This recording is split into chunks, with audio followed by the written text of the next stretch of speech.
Hi guys, it's Amberseal.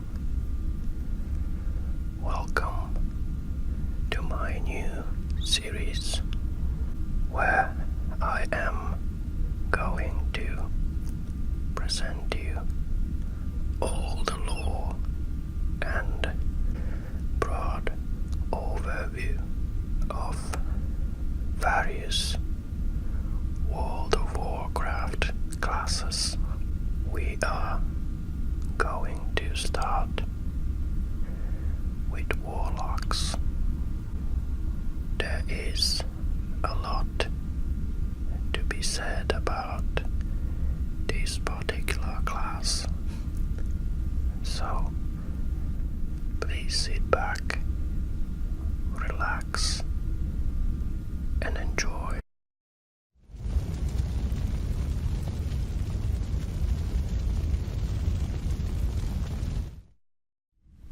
The Warlock is a damage dealing spellcaster class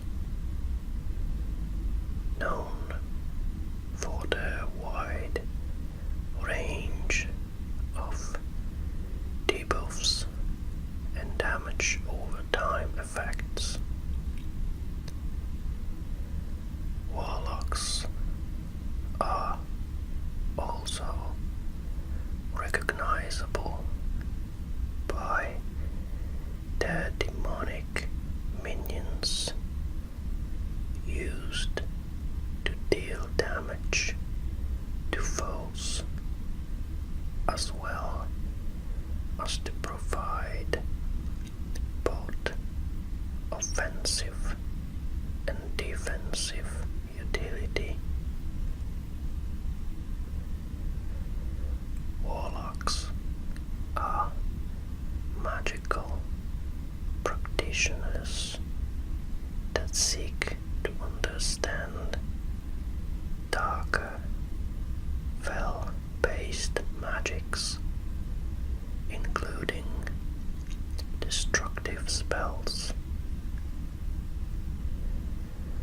While many warlocks willingly follow the Burning Legion, there are those who work against it, using their magic to fight against evil. Warlocks have proven themselves to be powerful allies as well as powerful foes. Warlocks are unimaginably powerful beings or demonic channelers that can channel the light and void powers known as fell powers on behalf of the demon god Sargeras, who created a demonic army known as the Burning Legion to push the godlike beings known as Titans to oblivion. Fell energy is essentially energy once described as demonic as well as entropic death energy. Despite that fact, and the fact that energy cannot be created or destroyed, there are those that claim that fell energy is created, all the while maintaining that it isn't created as an entropic death energy. Still, fell magic, which currently represents fell disorder, is a brutal energy fueled by drawing life from living beings, and thus works in the favor of the Necrolord Sargeras when fueled by drawing life, because Sargeras wants life drawn from the universe. As channelers that do what all warlocks do, following the burning legion that Sargeras created to push things to oblivion as acolyte followers that seek to understand fel-based magics or use fel magics. Warlocks are essentially magical practitioners known as necromancers.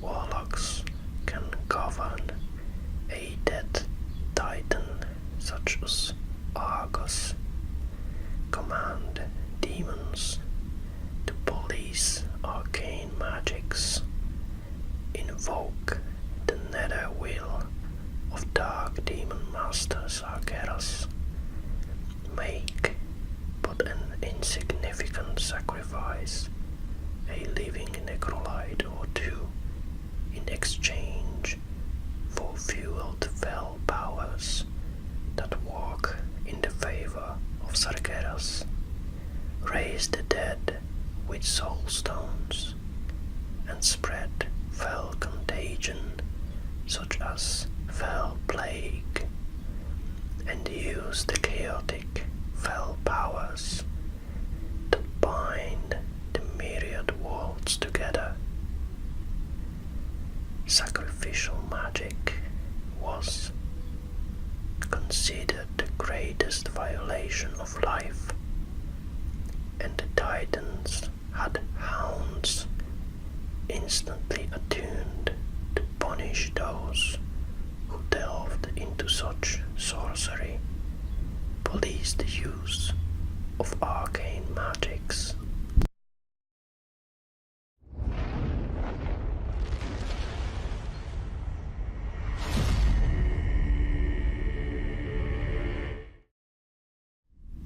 Before life even began, before even the cosmos took shape, there was light and void.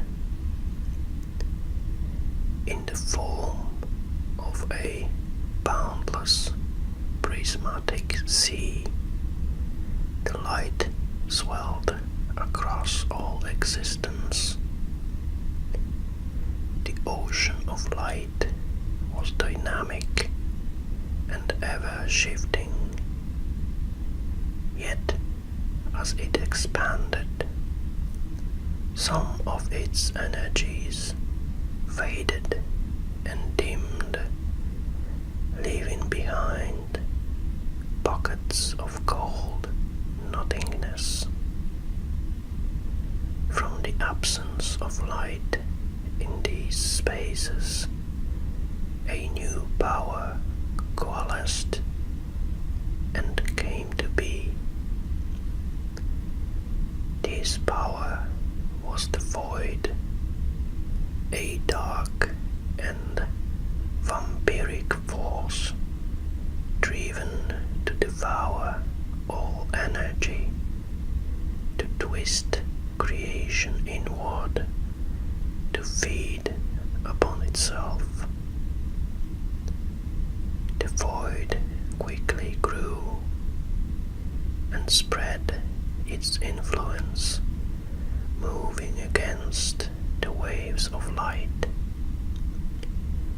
The mounting tension between these two opposing yet inseparable energies eventually ignited a series of catastrophic explosions, rupturing the fabric of creation and birthing a new realm into existence. In that moment, the physical universe was born,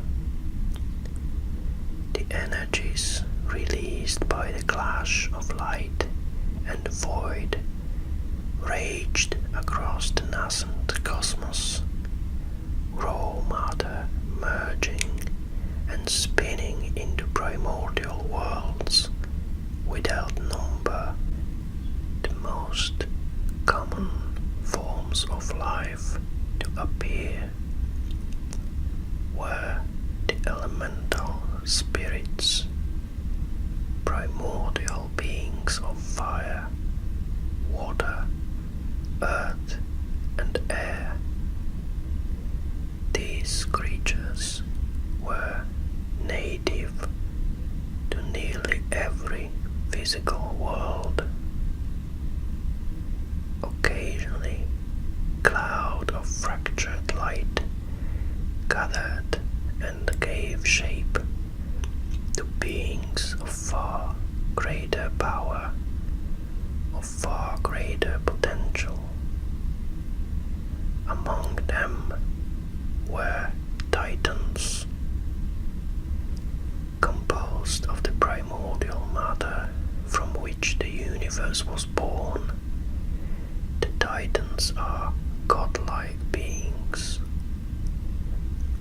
Their spirits, known as world souls, formed deep within the fiery core of a small number of worlds.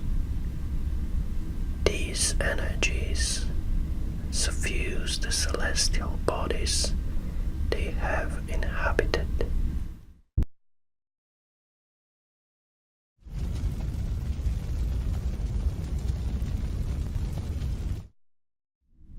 The most unstable energies coalesced into an astral dimension known as the twisting nether.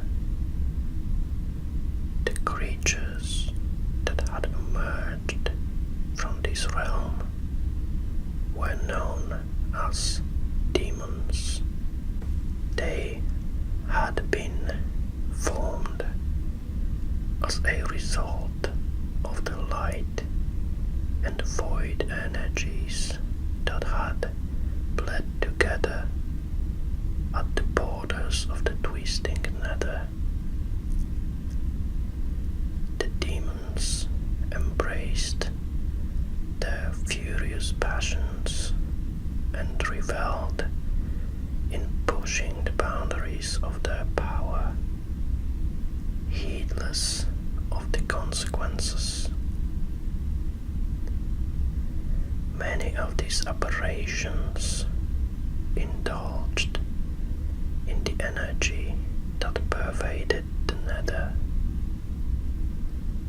Some learned to wield the all-consuming powers of fell magic, and before long, the bloodthirsty demons clawed their way into the physical universe, terrorizing mortal civilizations and bringing ruin to a world after world.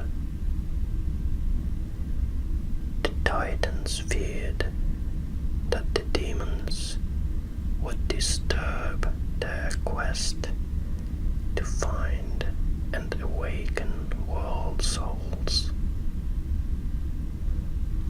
They sent their greatest warrior, Sargeras, to war with the demons. As his battles dragged on, he discovered some demons had learned to wield void energies. These are the energies of the Void Lords, and they do not exist, not in reality anyways. Sargeras pondered how to stop the Void Lord's plans to corrupt a world soul as he did, he came to a troubling conclusion. Creation is flawed, and to scour creation, he needed the very beings he sought to destroy, the very beings who are ultimately responsible for him discovering the non-existent Void Lord's plan. He created the unholy legion, scoured his kin, and sought to find the very beings who would serve him as channelers known as warlocks, deadbringers, necrolytes, and necromancers who command unruly demons and bring living beings to a state of oblivion. Argus and its warlocks.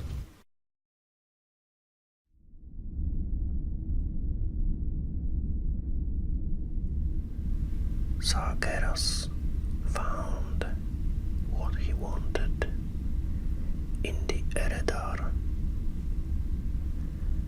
Sargeras bent the Eredar to his unholy will. Fanatical fell whisperings surged through the minds of the world's inhabitants, drowning out their ability to reason. Sargeras also infused the Eredar with fell energies, twisting their forms to resemble hideous demons. Sargeras found quick use for his new fell-corrupted converts. Born of the Eredar race, warlocks are absolutely corrupt and unimaginably powerful.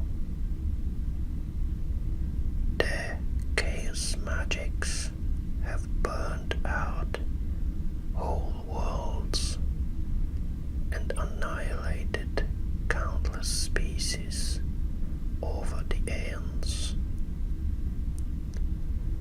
Under Archimonde's command, the warlocks serve as the Legion's servants that serve Sargeras as strategists as well as tacticians.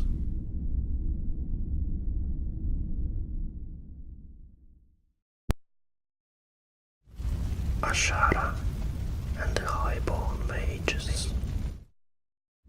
The fallen Titan hoped to use sorcerers and their great magic to expedite the Legion's journey to Azeroth. Without a suitable gateway, he knew that traveling to the world would take ages, much as he done with the Eredar on Argus.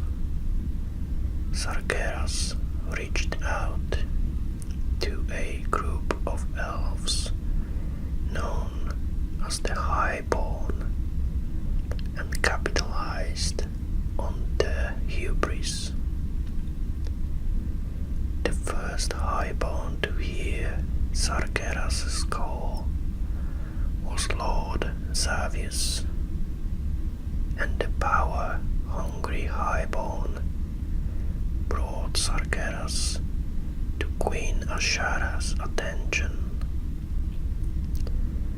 The fallen Titan promised to grant the Night Elf Queen and her servitors unfathomable power, thereby allowing them to remake Kalimdor into a paradise. Sargeras requested that Ashara and her followers summon his agents into the world of Azeroth, so they could give the Highborn its power.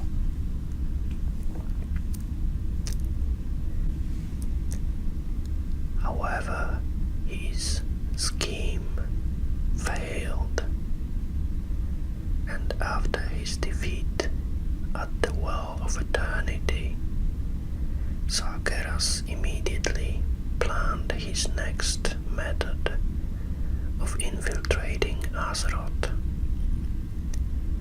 He knew he couldn't rely on a static portal to serve Titan.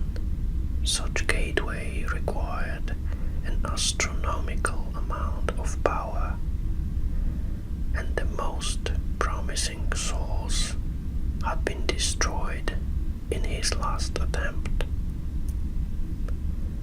Moreover, the Highborn's laborious preparation and spellwork had given away his intentions, which had allowed the Night Elf resistance to thwart him.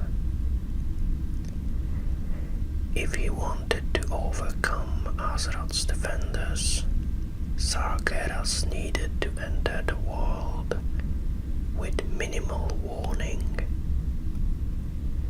Thus, he commanded the Eredar to forge a tool that would wrench open rifts between worlds for only a short time, just long enough to let a portion of his soul through.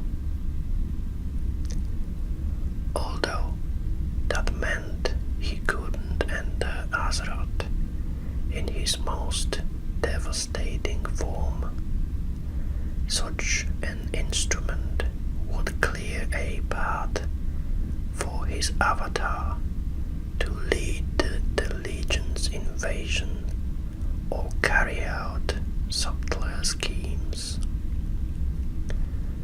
Such an instrument would also weaken the integrity of the physical universe and threaten to collapse it. But Sargeras considered those to be only side benefits. Sargeras ordered his most talented Eredar sorcerers to construct him a cosmic battering ram. They did not disappoint.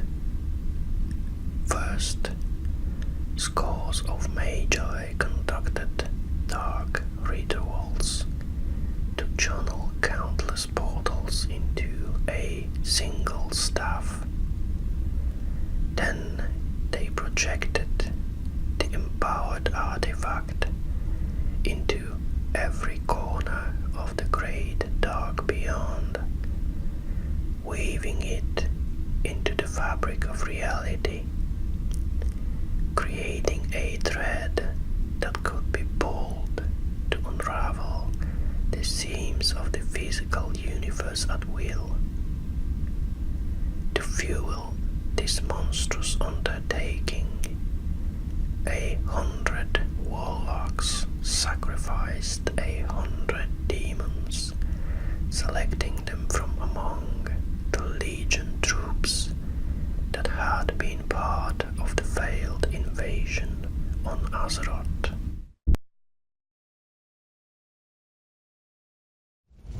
Orcs on Draenor.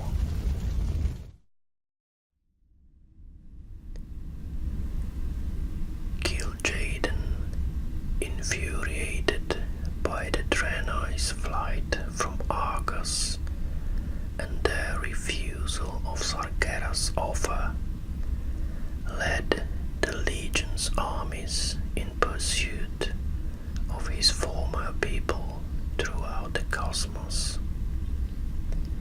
But the Draenei eluded the hunters, discovering sanctuary on a remote world that they would name Draenor, the homeworld of the orcs.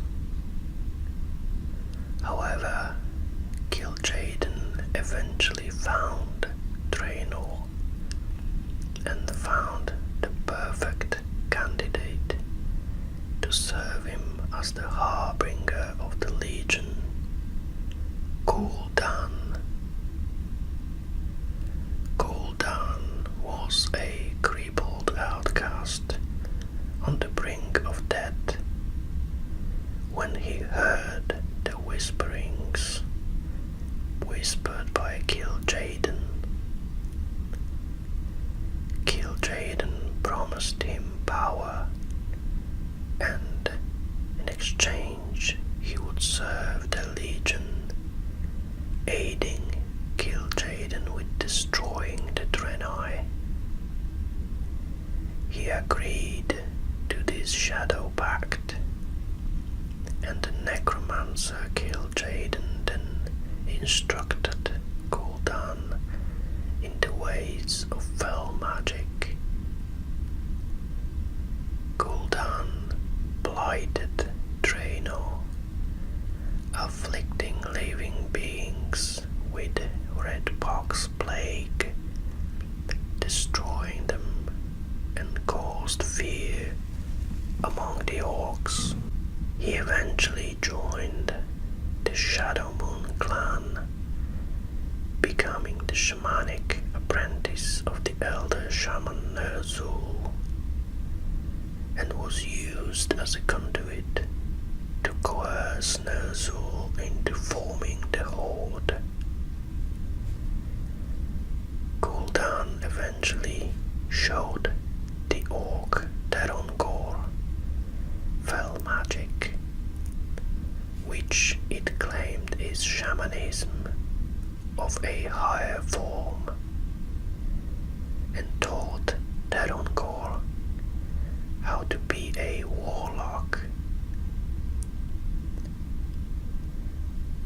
Eventually, Gul'dan taught more orcs how to be warlocks, and got the orc Black Hand to ultimately become the unknowing puppet of the demon lord it served. Knowing that it could not have all the power, the warlock Gul'dan formed a council known as the Shadow Council to manipulate the destiny that all orcs meet. Gul'dan inducted ogre magi such as Blackheart and Jokal into the order. But warlocks are more than just power-hungry magi that can manipulate the destiny that orcs are destined to meet. The ogre mage Jokal was not interested in the ideologies Gul'dan spouted concerning demons as well as the Legion, and was prepared to break ties with the Shadow Council. As such, true warlocks are ironically not known to be betrayers that constantly betray Sargeras of the Shadow Council. They might have the ability to betray the demon lord they serve, but warlocks would most likely stay in order to continue getting a limitless supply of fell magics.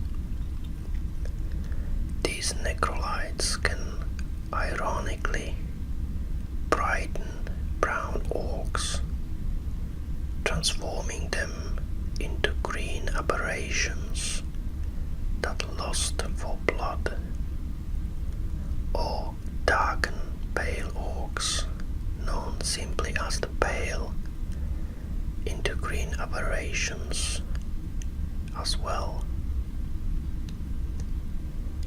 They can also desecrate the land with fell powers, open a dark portal to escape death on a dying titan or lifeless world, raise the earth into a fell volcano, reave demonic fell souls or necromantic powers from demonic acolytes they can sacrifice, and search for power.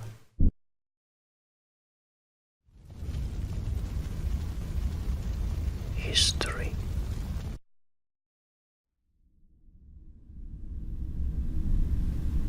Elves taught humans how to be mages who can summon demons or tear reality and let demons loose. Elves told the humans about how they almost got Azeroth obliterated, then decided to form an order with the humans that would keep demons a secret from the public and banish them to the twisting nether. This order would be called the Council of Tirisfal.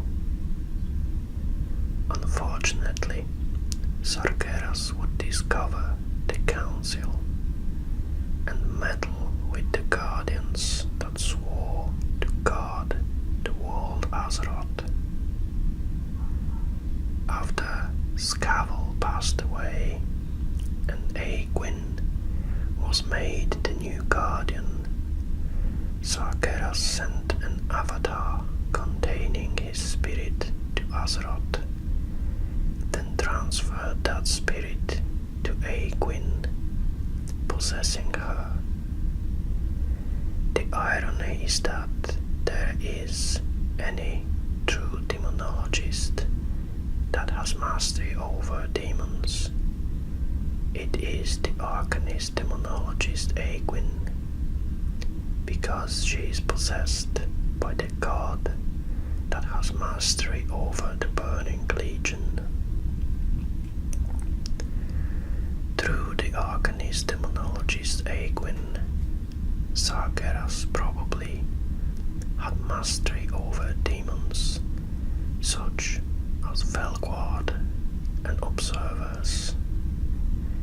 The demon lord continued keeping his spirit inside Aegwynn while she was having intercourse with Nilas Aran, then transferred his spirit to the son Aegwynn created with Nilas, a human that would be known as Medivh.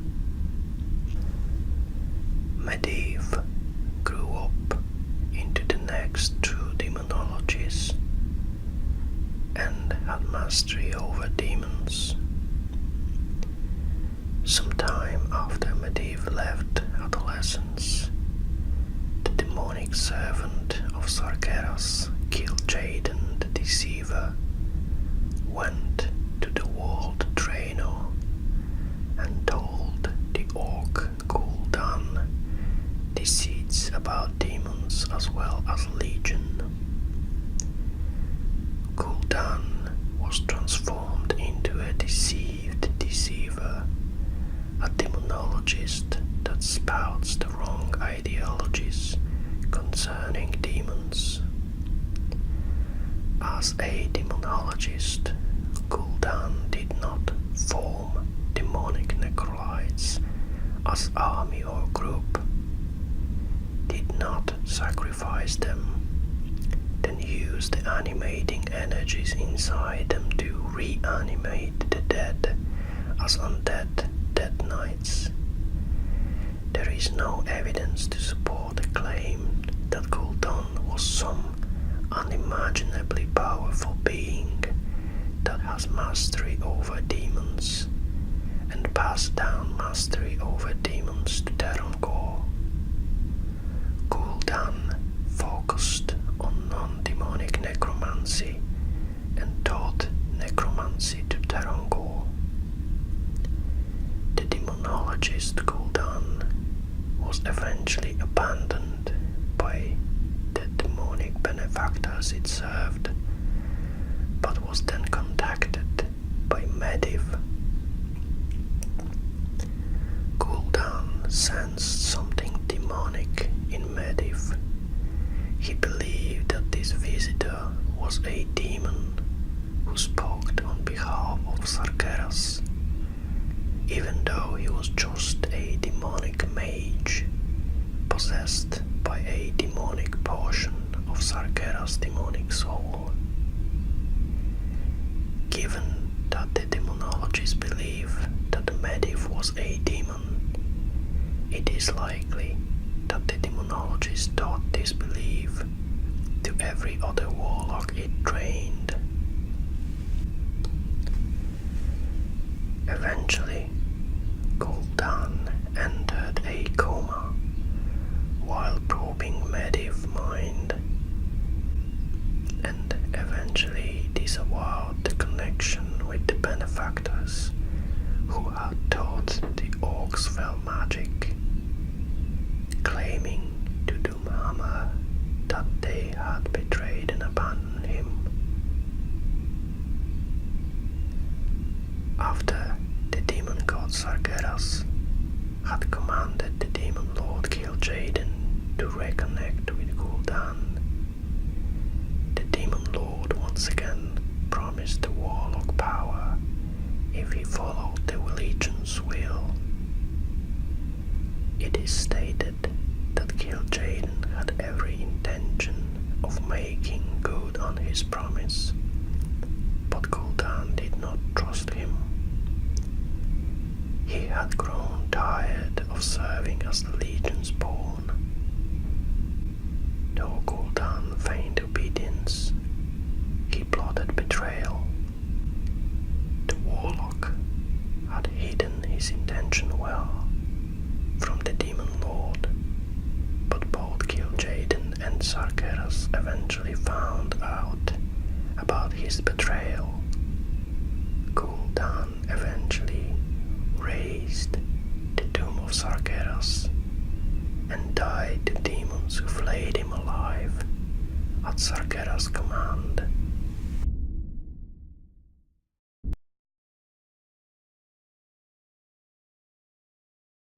Warlocks.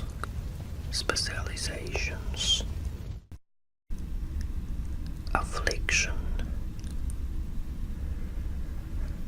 Affliction warlocks are masters of shadow-touched powers, but unlike shadow priests, deadliest when pushed to the brink of insanity. These warlocks delight in using fell forces to cause intense pain and suffering in others. They revel in corrupting minds and agonizing souls, leaving enemies in a state of torment that would see them undone in due time. Even the most battle-hardened warriors can be deceived, landing blow after blow against the warlock, only to succumb to their suffering as their very vitality is siphoned away by the dark spellcaster.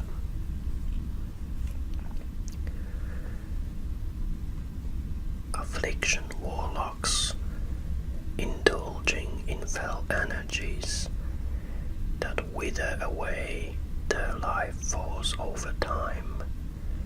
Our channelers claim to be dark spellcasters that mastery over shadow magic.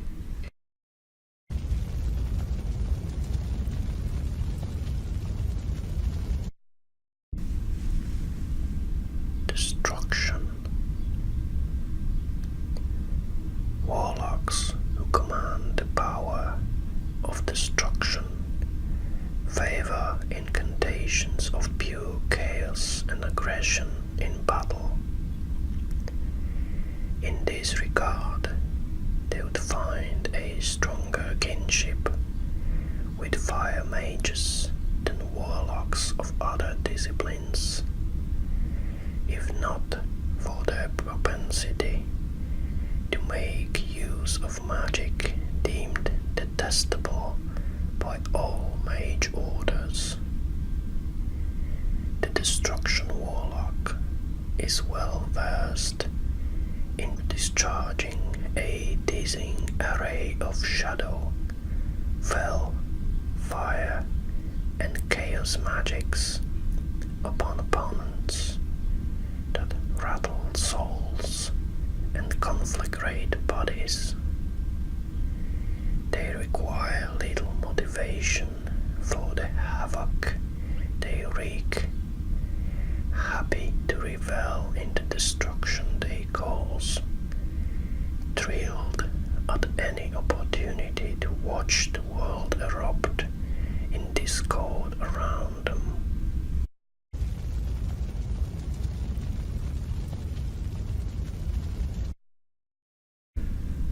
Demonology.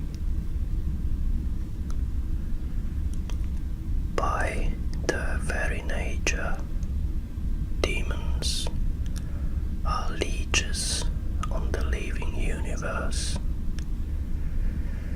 but the demonologist has mastered harnessing the power of these malefic beings on the field of battle. Warlocks harvest the souls of their defeated enemies. Those specialized in the ways of demonology use this life essence to tap into the void, pulling all manner of abomination from the chaos of the twisting nether.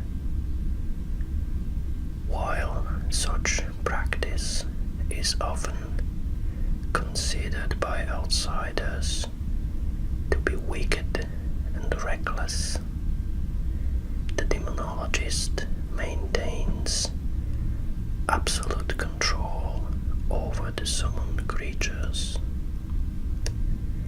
These malignant entities are fully beholden to and empowered by the will of the warlock until banished to the realm from whence they came.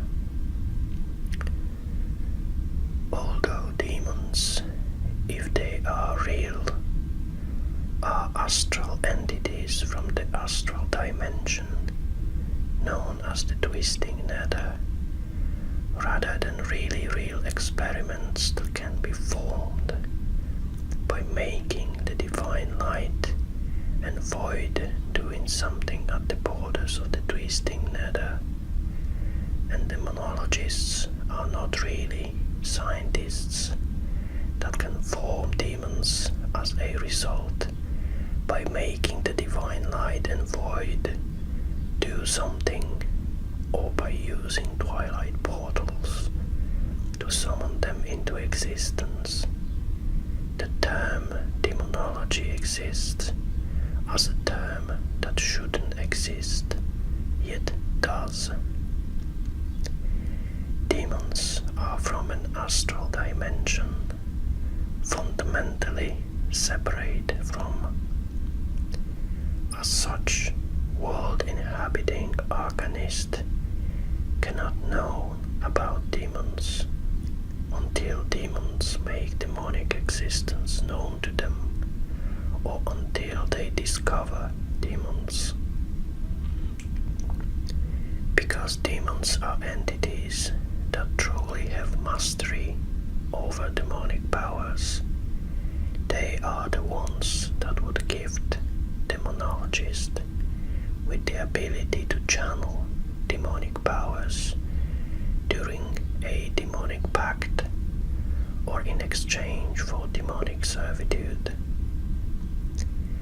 Of course, if Eredar demonologists are born as demonic channelers that inherently have knowledge about demons, it's safe to say that demonologists can have mastery over demonic powers without a demon having to give them demonic powers during a demonic pact.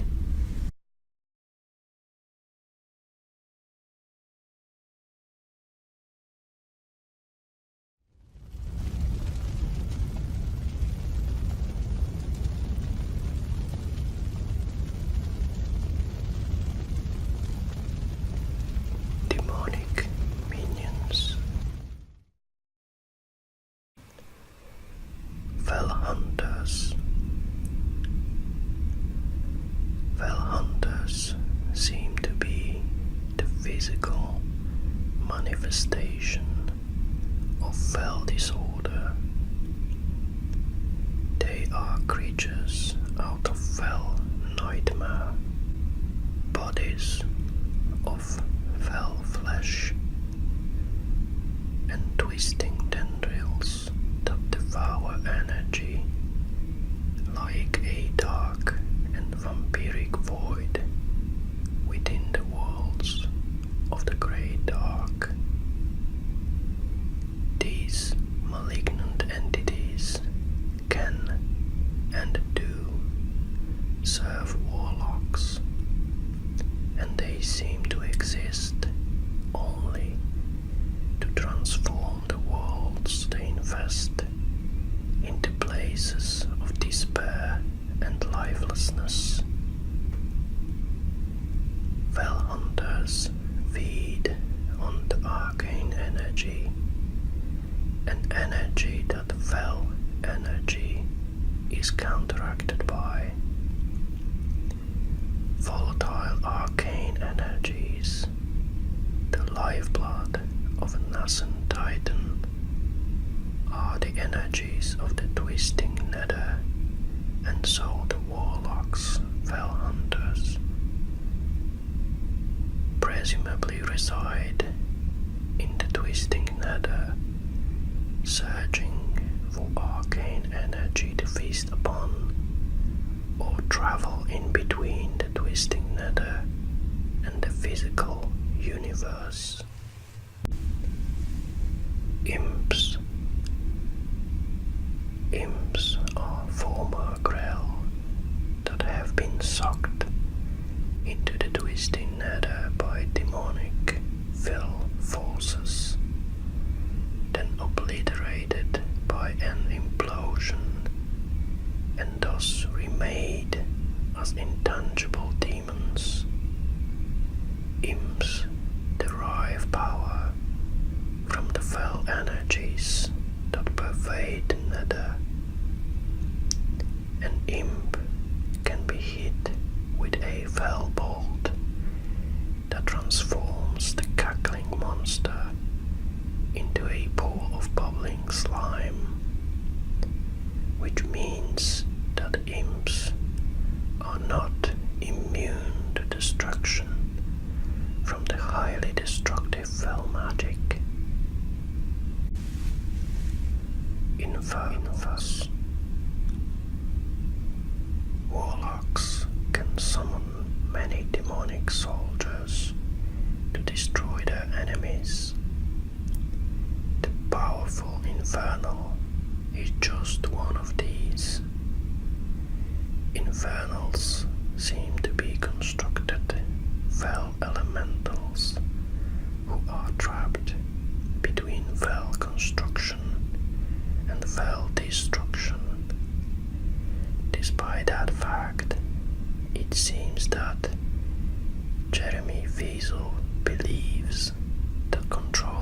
these constructs, composed with fell fire and stone, isn't dark shamanism, because they are fell constructs. It seems that he doesn't know that elementals can be constructed. One example of the elementals that can be constructed are fire elementals. The spells of the warlocks and other dark sorcerers of the Legion made Infernal's a force nigh unstoppable. Succubi. A succubus is a devourer of souls, destroyer of hearts, tempter of men, a creature of profound evil and of singular mind. It cannot be brought into our world without a stimulus. Thus, warlocks use its own strength against it. With the hearts of good men, pure men, loving men, the succubus is unable to resist and will cross into our world. Succubi or Sayad are agile fighters with command of the mystic arts, particularly the ability to magically charm their targets, and it is known that a succubi can be a nether sorceress. While there are many Sayad that are loyally serving the Burning Legion, there are also those that serve only themselves, or can be impressed by a warlock master. Those in the grasp of a warlock can undergo brainwashing, and so a warlock can, presumably, use his succubus to brainwash his victim into servitude, whether the victim is alive or undead. Voidwalkers. Voidwalkers are the entities that are composed with pure shadow energy and are considered to be demons by some. Warlocks can command these spirits, enigmatic and emanating pure demonic fury. A Voidwalker is sometimes the last thing someone encounters before crossing over into death. Dreadlords. The Dreadlords are incredibly powerful demons who wield the powers of darkness and mental domination.